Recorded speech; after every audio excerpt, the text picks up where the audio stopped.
पीहू के जाने के बाद शांतिपुर गांव फिर से सुंदर, शांत और लोग हंसी खुशी जीने लगे थे। एक रात गांव में एक शादी हो रही थी। पूरा गांव शामिल था। सब धूमधाम से शादी मना रहे थे और तभी गुड़िया जमीन में लेटे हुए आती है और अचानक उठकर सीधा दुल्हन को खा जाती है। ये देखते ही लोगों के बीच में अफरा तफरी मच जाती है। कोई भागता है, कोई चिल्लाता है और वो गुड़िया खड़े होकर एक बच्चों जैसा गाना गाती है और फिर एक के बाद एक सबको मौत के घाट उतार देती है और फिर वो गायब हो जाती है। गांव फिर से कांप उठता है। सुबह सब लोग इकट्ठा होते हैं और कहते हैं वो भूखी लड़की वापस आ गई है। इस बार एक गुड़िया बन के लोग घुटनों के बल गिर जाते हैं और रो रो कर कहते हैं, हे भगवान हमें बचाओ। तभी गांव का मुखिया आता है और गुस्से में कहता है, चाहे वो कोई भी हो, है तो एक गुड़िया ही ना, आज रात मैं उसे खुद गांव से निकालूंगा। फिर रात के ठीक 2:30 बजे मुखिया अपने 2 चेलों के साथ गांव के बीच खड़ा होता है और फिर वही धुआं छा जाता है और वही आवाज,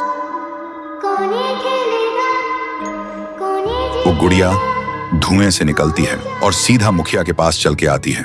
मुखिया कहता है, निकल जा मेरे गांव से, नहीं तो तुझे यहीं बिखरा दूंगा। गुड़िया हंसती है और कहती है, तेरे से पहले भी किसी ने ये सोचा था। और उसी पल वो गुड़िया बड़ी होने लगती है और अपनी पैर से तीनों को कुचल के मार डालती है। सुबह जमीन पे सिर्फ खून के धब्बे रह गए थे, लाशें जैसे हवा हो गई हो। लोग समझ गए ये कोई आम गुड़िया नहीं, इसके अंदर कुछ और ही शक्ति है। तभी गांव की एक बूढ़ी औरत कहती है, इस गुड़िया को हम गांव से नहीं निकाल सकते, इसे तो सिर्फ पीहू ही गांव से निकाल सकती है। फिर सभी लोग उसी जगह जाकर खाना रखते हैं और दिल से पीहू को पुकारते हैं, भूखी देवी वापस आइए, गांव को बचाइए। तभी जमीन से एक आवाज निकलती है, पीहू, पीहू, पीहू। और मिट्टी से बनने लगती है, पीहू। लोग चिल्लाकर कहते हैं, देवी हमें बचा लो। फिर रात होती है।